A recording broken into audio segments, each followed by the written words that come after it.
Good evening. You're watching the news on Croatian television. Following yesterday's meeting of the HDZ Central Committee in Šibenik, a conference of HDZ county prefects, mayors and municipal heads was held there today.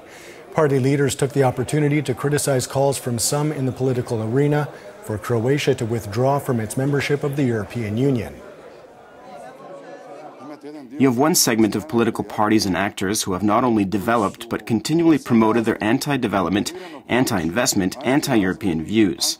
Some of your colleagues simply don't want someone to come here and build something, create new jobs, to lift some part of Croatia to a higher level. They've effectively equated this with a crime. Is this normal? I don't think so. And this is why we have to undertake activities together where that atmosphere is changed, where the effectiveness of our actions will be quick, reliable, free of corruption, transparent in terms of public procurement, and that people who want to come here to Croatia know what they can expect when they get here. Billions of euro are at stake here. We have to be aware of this when some today call for Croatia to leave the European Union. Are they aware of the fact that this would cost Croatia billions and billions of euro, the loss of jobs, that this would mean not building the Pelješac Bridge? We have to say that clearly to those who want Croatia to leave the Union, that this would cost hundreds of millions in aid for the unemployed, for new jobs, hundreds of millions of euro for our farmers. One of the political parties calling for Croatia's exit from the EU is Živi zid, whose chairman responded to the HDZ's leadership today, saying that it was time for Croatia to change its political system and make room for young and independent people who will not consent to rotten compromise deals. It is clear in this case that Mr. Plenković and Mr. Jandroković are afraid of everything that has happened, especially of the strength we showed at our last Congress. We clearly showed that we have quality and quantity, experts and tens of thousands of party members who will fight to the end until the country is changed.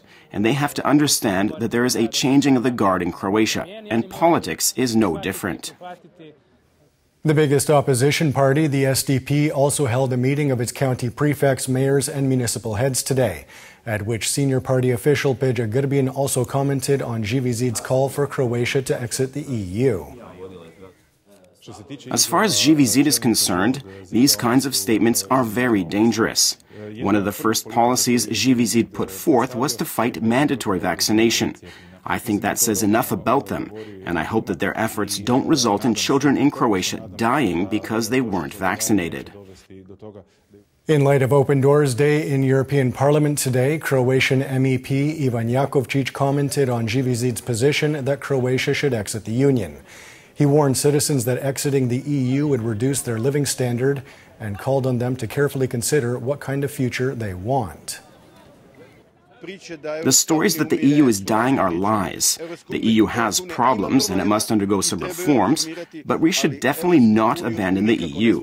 That is my message to Croatian citizens. Those who are calling for us to leave the Union want to additionally impoverish Croatian citizens. Do we really need to be more impoverished? Meanwhile, the Most Party held its 8th program convention today titled The Campaign to Stay. Party leaders presented proposals dealing with demographic renewal, administrative reforms, entrepreneurship, healthcare, agriculture, and the energy sector. These measures, they say, would improve the standard of living in Croatia and reduce emigration. Through this convention, we are proving that it is possible to change the country, that it is possible to make quality and constructive legislative changes that will ultimately change the minds of those people considering leaving Croatia and encourage them to stay. It is up to us in Most to show what can be done, and in the end, it is up to the government to decide whether or not it will remain faithful to its voters and faithful to its pre-election campaign promise of making Croatia a better place to live.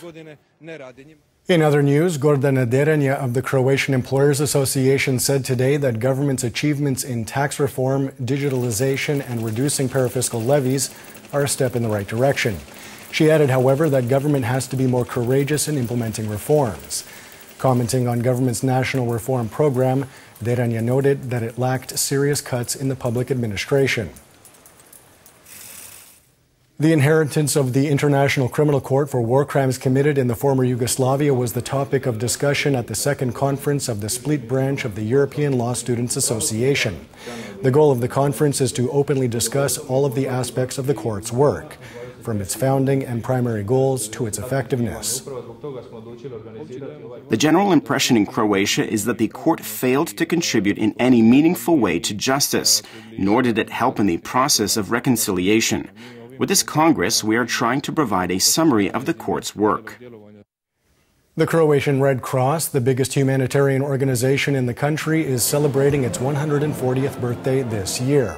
In light of this anniversary, a series of events have been organized for the entire calendar year. The first was held in Zagreb today. Wearing this symbol means to commit your life to helping your fellow man, to love your fellow man, to help those who, for whatever reason, find themselves threatened by poverty, hunger, illness, flooding, earthquakes, or those who require food, water, clothes, or a blood transfusion, to help those people in any way possible.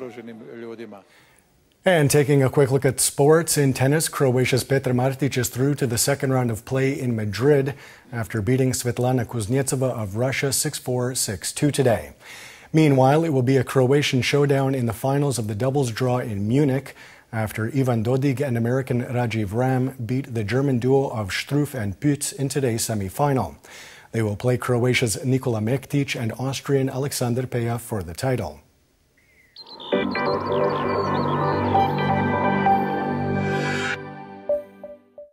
And now the forecast for tomorrow. Partly sunny and predominantly dry. However, some increased cloud cover in Dalmatia and in the east of the country in the afternoon could bring with it some rain and thunderstorms. There will be a mild to moderate northerly and northeasterly in the interior, with a mild to moderate northeasterly throughout most of the Adriatic coast, reaching strong gusts at the foot of the Velebit mountain. Elsewhere, there will be a northwesterly. Morning lows of 11 to 16 degrees Celsius inland, 14 to 19 on the coast, will give way to highs of 22 to 27 degrees, slightly cooler in mountainous regions. The three-day forecast for the interior calls for predominantly sunny skies at the beginning of next week, with cloud cover and a chance of some rain moving in by midweek. Temperatures will remain the same. The coast will also see predominantly sunny skies at the beginning of the week, with cloud cover moving in by midweek. There could be some rain, especially in southern Dalmatia.